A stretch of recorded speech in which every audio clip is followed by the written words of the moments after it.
دریا کے کنارے سرسبز و شاداب جنگل آباد تھا، جہاں ایک شیر حکمرانی کرتا تھا۔ بادشاہ ہونے کے ناطے وہ بہت مغرور تھا۔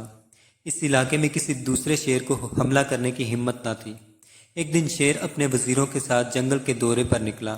اس کی ملاقات خالہ بلی سے ہوئی۔ شیر نے پوچھا، خالہ بلی، یہ تمہارا حال کس نے کیا ہے؟ بلی نے بتایا، جب سے مجھے انسانوں نے پکڑا ہے، میرا یہ حال کر دیا ہے۔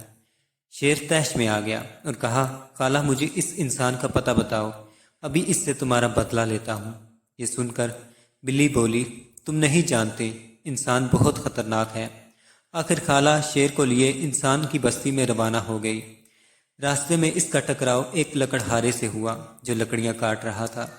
لکڑہارے کو دیکھتے ہی بلی نے کہا، یہ انسان ہے۔ شیر نے فوراً کہا، میں تمہارا مقابلہ کرنے کے لیے آیا ہوں اور اپنی خالہ کا بدلہ لینا میرا حق ہے۔ کیا تمہاری خالہ نے یہ نہیں بتایا کہ انسان بہت خطرناک ہے؟ انسان نے فوراً جواب دیا، میں تمہیں مزہ چکھا کر ہی رہوں گا۔ جب لکڑہارے نے وقت کی نزاکت کو پانپ لیا تو اس نے کہا کہ ٹھیک ہے، تم یہیں رکو، میں لکڑیاں جھونپڑی میں رکھ کر آتا ہوں۔ اے انسان، رک، مجھے کیا پتا تو واپس آئے گا یا بھاگ جائے گا؟ شیر نے کہا۔ لکڑہارا واپس جانے کے لیے پلٹا ہی تھا کہ لکڑہارے نے کہا، مجھے لگتا ہے کہ میرے آنے تک تم یہاں سے بھاگ جاؤ گے۔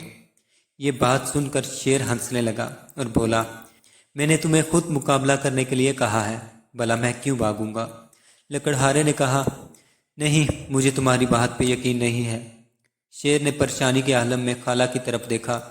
خالہ نے ترکیب سوچی اور کہا کہ ایسا کرتے ہیں کہ شیر کو اس درخت کے ساتھ باندھ دیتے ہیں۔ بپرا شیر اس ترکیب کو مان گیا۔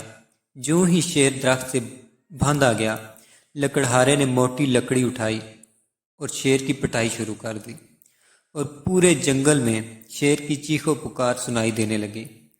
اچھی طرح سے شیر کو پیٹنے کے بعد لکڑہارے نے کہا کہ بلی، اپنے بھانجے کا خیال رکھو، میں ابھی آتا ہوں۔ یہ سننا تھا کہ بلی شیر کے پاس آئی اور کہا کہ بھانجے، میں نے تم سے کہا تھا کہ انسان بہت خطرناک ہے، اب سزا بھگتو اپنے غرور کی۔